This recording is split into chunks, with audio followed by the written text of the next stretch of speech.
Well, hey there, my friend. In this tutorial, I'm going to show you how to make beautiful, fluffy paper hydrangea flowers. The supplies you're going to need for this project is medium weight cardstock. You'll want either a cutting machine or a pair of detail scissors to cut out these templates. You'll need a hot glue gun. You'll want some 24 gauge floral wire. You'll also want floral tape, wire cutters, needle nose pliers. You may also want some craft glue, like a liquid craft glue. This is optional, but I do recommend this for the leaves.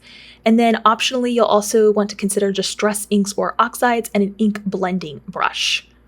You'll also want the templates for this project, and you can find them linked in the video description below. Our paper flower hydrangeas come with SVG cut files as well as PDF printables, so you can cut with a machine or by hand. And you'll find hundreds of other flowers just like these inside of our A-Star Crafters membership. All right, so we've already covered supplies, and I've already got my hydrangea buds cut out here. You can cut with your cutting machine, or you can cut with a pair of scissors. It takes a little extra patience because you do need a lot of them, but they are doable, and there are PDF printables included. Let's go over the approximate petal count you're going to need. So hydrangeas are very unique in the fact that there's nothing exact with them. Different bunches are going to come with different numbers of petals on them, but as a whole, what we're looking for here is each one of these singular buds that is on a stem, you're gonna need 2 for one bud.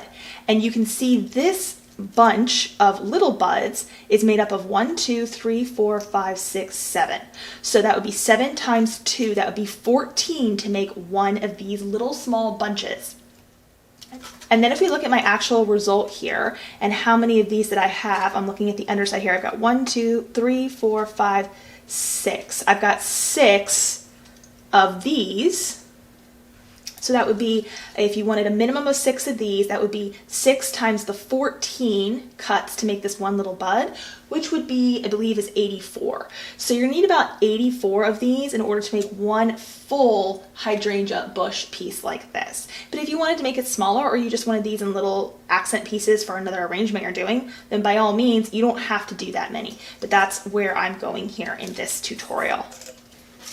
All right, so taking a look at all of my buds, the first thing I like to do is pair them up. You'll notice in the templates that there are a couple of different size variations. It's pretty subtle, so you won't really tell unless you're actually aligning them together. But I like to pair them up by size, so the slightly larger ones, I'll just pair those together. And I like to just work kind of in batches where I will pair up several of these together. That one's incorrect, let's swap that out. All right, so we've got all these little pairs that we're gonna place together for one bud, and then we'll start to build our bunches. I'm gonna be using a 24 gauge floral wire here. 22 gauge can also work, but you want something on the thinner side because we're bringing a lot of different buds together to create this result. So if you started with an extremely thick wire, it's gonna get really bulky or really fast, and it's just not gonna look as natural. So I'm gonna grab the 24 gauge wire, and with this in particular, I like to grab like 3 or 4 of them at once. And I'll get my wire cutters here, and I'm gonna trim it in half. I don't measure it, I just kind of like eyeball it, trim it in half. Okay, just like that. And this is gonna be 1 stem per bud. Once I have these trimmed in half, I need to shape the tip for which we're gonna glue them to each of the buds. So I'll use my needle nose pliers for this here. As a close-up, I'm going to start at the very top here, and I'm just going to roll it down into a little circle using the tip of my needle nose pliers, and then I'm going to take that little circle, I'm going to bend it at a 90-degree angle. This is how I stem all of my flowers unless I'm building directly onto a stem. This creates a base in which we can glue onto, and you're going to repeat that with all of these. So coming to the very tip, holding with the very tip end of my wire, and I'm just rotating it down into a little circle and bending at a 90-degree angle. So go ahead and repeat this for all of them. So I'm going to take each one of these, and I'm going to add a dot of glue right here, and I'm going to place the wire so it grabs just like that. It doesn't have to stand up on its own, but if you can get it to do that, it's a benefit. So I'm going to take the one that's on the stem here, and then you're going to add a dot of glue to the top. take the other piece and place it on top so that the petal points are alternating each other. And then once that has grabbed, go ahead and fold up these petal points so there is some three-dimensional attribution to them, and they now are not looking so flat. And you're going to repeat this for each one of these buds. All right, so now I have all these little buds and we need to assemble them together. I'm going to grab my floral tape here and I'm going to peel off a piece.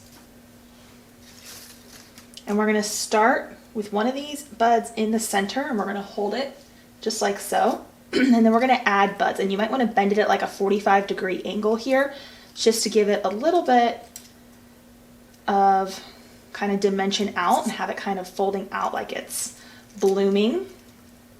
And I'm going to pair about 7 of these. You can go a little bigger, you can go a little less, but around 7 is what I usually stick with. Then I'm going to grab my floral tape here and then just right at the base, I'm going to wrap it around and then start wrapping it down the stem, combining all of those thin wires together into one stem or one bunch. You can kind of work with the top here a little bit if you want to, shaping it out, but there's a lot of flexibility even once the hydrangea is built to be able to alter this appearance. So I've got this bud here, and now I have these 5 additional buds that I'm also going to add on to create the full hydrangea effect.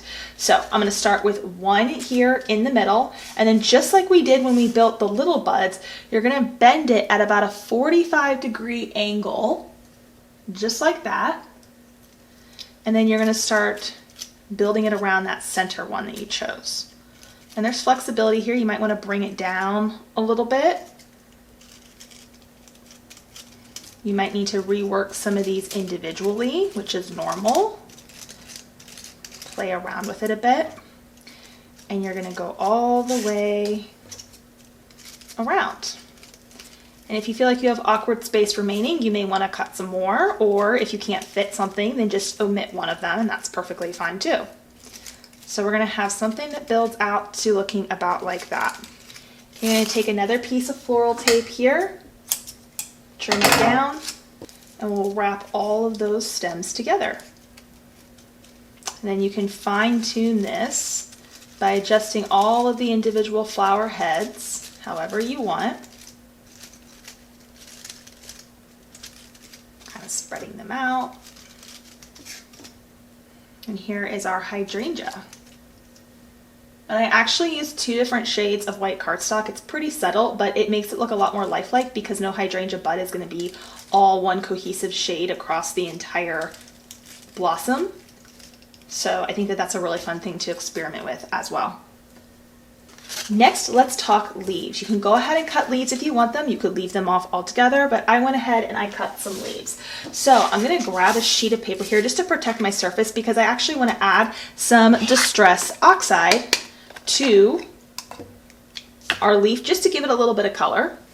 I'm using an ink blending brush here and I'm just going to swirl it a little bit, and then right along, you can do along the edges, or if you prefer you can do in the middle. For this one I'm going to kind of go just along the edges to give it a little bit of color so it doesn't look so flat, because flowers in nature, they are a lot of different shades and it kind of is one shade blending into another shade,